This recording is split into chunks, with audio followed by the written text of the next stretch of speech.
poderes del Senado Imperial lo convirtió en un asociado del emperador en el gobierno y de la administración del Estado.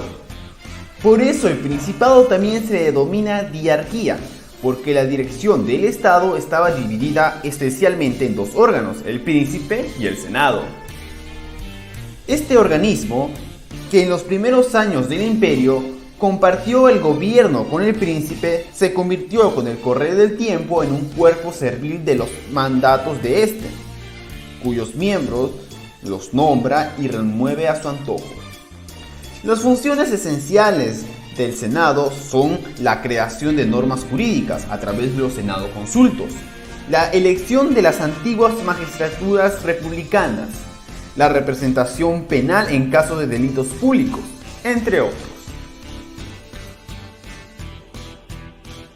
Cuando hablamos de las fuentes formales del derecho en el Principado o diarquía, hay que tener en cuenta que seguían vigentes las de la época republicana, pero en la época del Séptimo Severo ya son raros los senadoconsultos que encontrábamos, y por el contrario resultaron cada vez más frecuentes las constituciones imperiales, de las cuales vamos a hablar más a detalle, porque existieron 4 tipos.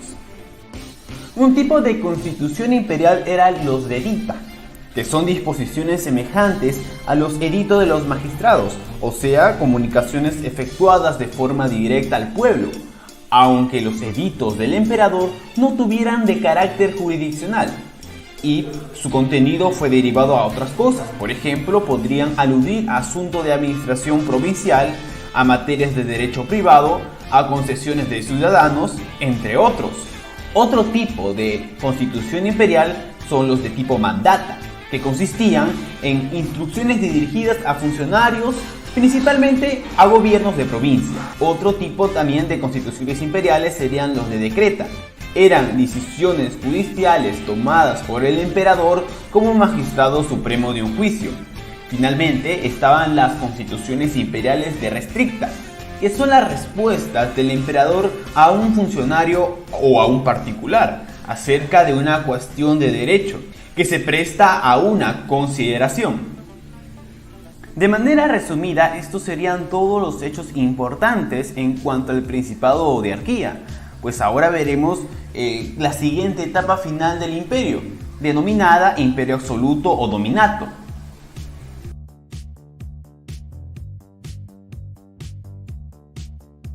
El periodo que conocemos con el nombre de Imperio Absoluto, en el cual todos los poderes se concentran en manos del emperador, es una época de franco decadencia. Abarca desde el inicio del reinado de Diocleciano en el año 284 hasta la caída de Roma en el año 476, por lo cual toca al Imperio Romano Occidental y hasta el año 1453, fecha que cae la ciudad de Constantinopla, y así termina el Imperio Romano de Oriente. Durante todo el periodo se dieron notables levantamientos y guerras civiles, así como invasiones de los pueblos bárbaros, a quienes resultaba cada vez más difícil contener. En el año 330, el emperador Constantino traslada la capital del imperio a la pequeña ciudad de Bizancio, situada en el estrecho de Bósforo, y a la que da nombre de Constantinopla. Este emperador se convierte al cristianismo a través del Edicto de Milán, que le daba una tolerancia al cristianismo. Es aquí cuando tenemos que hacer una diferenciación tanto para el Edicto de Milán como para el Edicto de Tesalonia. ¿Por qué? Porque ambos tienen un elemento en común, que es el cristianismo. Mientras que el Edicto de Milán es la tolerancia del cristianismo, el Edicto de Tesalonia hace oficial al cristianismo como religión en Roma. El Edicto de Milán, por un lado, es publicada durante el periodo de Constantino. El Edicto de Tesalonia entra en vigencia durante el gobierno de Teodosio I. Y en el año 395, Teodosio I divide el imperio entre sus dos hijos. El imperio de Occidente, cuya capital es Ravenna, le da a su hijo Honorio, pues a este le esperaba una vida breve, ya que en el año 410 Roma es saqueada por el rey bárbaro Alario, y pocos años después, en el año 476, cae el último emperador de Occidente. Mientras que al Imperio de Oriente, cuya capital es situada en Constantinopla, le da a su hijo Arcadio. El Imperio de Oriente, o bizantino, tendrá todavía una larga existencia, en lo que gozará de triunfos hasta su caída, cuando Constantinopla es tomada por los turcos en el año de 1453.